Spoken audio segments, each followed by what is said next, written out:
Hello, welcome back to the channel. Today, we're diving right into how to use Notion, the all-encompassing productivity app for event planning.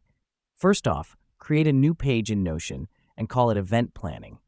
This is where we'll keep everything related to our event. The reason we do this is to have a central hub for all things related to our event. It keeps things organized and easily accessible. Next up, we're going to create a table. Click on the plus, select Table, and give it a name like Tasks. This helps us because we can track all the tasks related to our event in one place. We can add columns for due dates, assignees, and status to keep everything on track.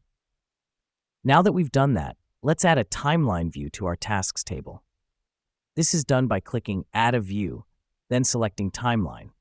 This provides a visual representation of our tasks and when they're due, making it easier to manage our time effectively. The next step is to create a guest list. We do this by creating a new table and naming it Guests.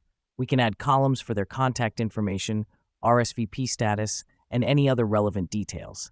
This helps us because it centralizes all guest-related information, making it easier to manage invitations and follow-ups. Lastly, we'll create an area for notes and brainstorming. Click on Plus, select Page, and name it Notes. Here you can jot down your ideas, paste links, attach files, or add images related to your event.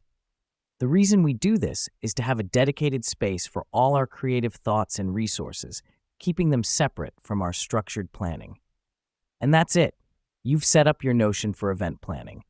Remember, the beauty of Notion lies in its flexibility. Feel free to customize it to suit your event and your working style. Thanks for tuning in, and happy planning.